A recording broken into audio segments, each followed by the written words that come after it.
Man has died suddenly upon receiving bad news because his body could not take the shock.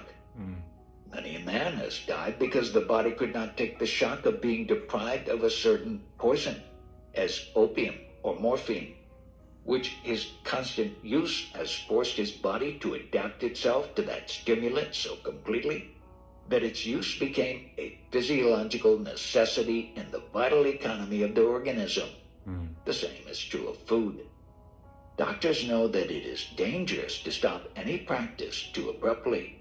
No doctor will claim the body needs opium, yet man sometimes does when deprived of it. It is a matter of common knowledge that the drug addict dies by inches from the effect of the poison which his body craves, and that it is dangerous to deprive him of it suddenly. The more poisonous a substance is, the longer it takes the body to make the adjustment. The greater the adjustment from the perfect point, and the greater the shock when the body is deprived of that substance. The greater the shock, the more dangerous the shock. The drug addict almost goes crazy when deprived of his poison. The nerves of the smoker practically go out of control when the last cigarette is gone. Body craves food as it does poison. That is a typical example of the operation of the law of vital adjustment. Due to established fact that the body will adapt itself to the point of craving to the death a destructive poison, it is not difficult to understand that by countless ages of practice, the body has become so firmly and completely habituated to the stimulating effect of food that it will gradually sink down in death when deprived of that kind of stimulation. We must remember that it is stimulation and not nutrition in this case. If sudden death results from the physiological shock of depriving the body of a certain poison, it should not be mysterious that death by steps and stages occurs from the shock of depriving the body of another form of stimulation called food. It is well to consider that both eating and drinking are voluntary and controlled practices. Not only are these under man's conscious control, but he can go without food for weeks and without water for days. But to stay the breathing is to stop the living. This evidence proves beyond question the paramount importance of air to the body. This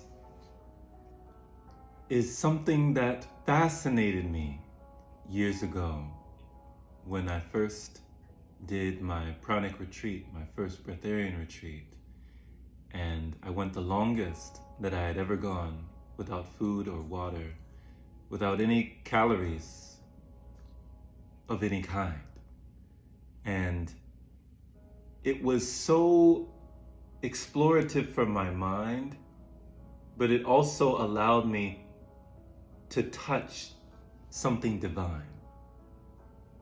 But when I was reading these passages by Hilton Hotema years ago, something clicked. Something snapped within me. And something triumphantly clapped within me. It was almost as though I was receiving confirmation of this vibration, of letting me know, wow, it's all stimulation. I mean, they say it's not even real. This is just a simulation. So everything that we consume, is it all stimulation? When you think about it, I remember driving for Lyft, and I've taken over 2,000 passengers in the back seat of my car, listened to countless conversations, and I remember picking up several people from methadone clinics. And there was a lady, she told me, Jerome, she said, 30 years ago, I took one hit. I did one line of this substance, just one. And she said, after that one line, I was hooked. I was afflicted. I was constricted. I was addicted for the next 30 years. She said 30 years went by, came and went, just like that, just like that. Off of one hit, one line. I tried this thing one time.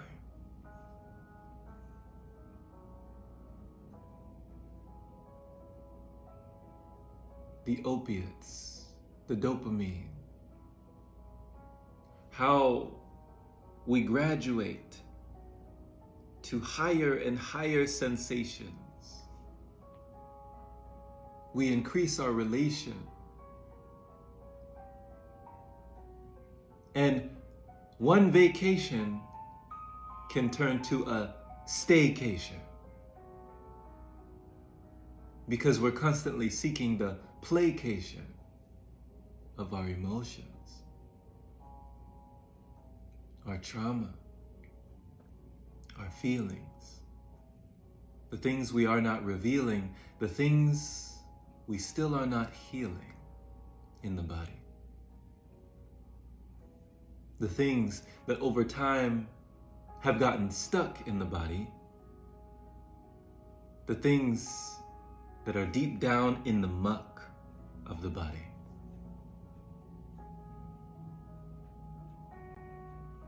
So, if it is stimulation that we seek,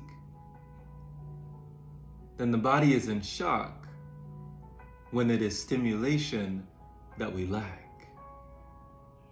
The body seeks and it craves to get that same feeling back.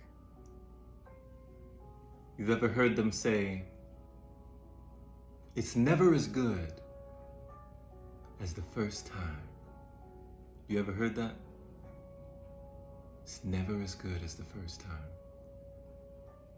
We're always trying to go back to that first time. The first taste of that first pastry, that first donut, the first strudel, right? The first Pop-Tart, the first cake, the first Reese's Pieces peanut butter cup. Every time thereafter, we're always trying to go back to that first time. But do we make it back to that first time? As we dig our graves with our teeth, digging the hole with our dentures, can we crawl our way out to make it back as we climb, trying to make it to that sensational first time? Will we ever find the first time? Or is it fleeting and all in the mind? At what point does our addiction become the affliction of our life, leading us to more stress and more strife? To the point that we just grab and we don't even think twice. We just chew, we just bite. It's become our own vice. All the sugar and spice and everything nice, right?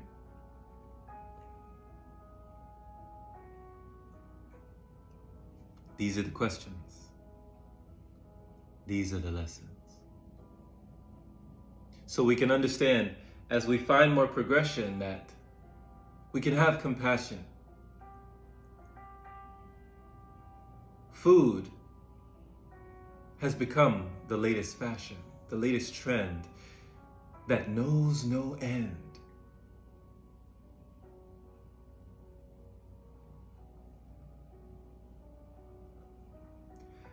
My friend, thank you so much for listening.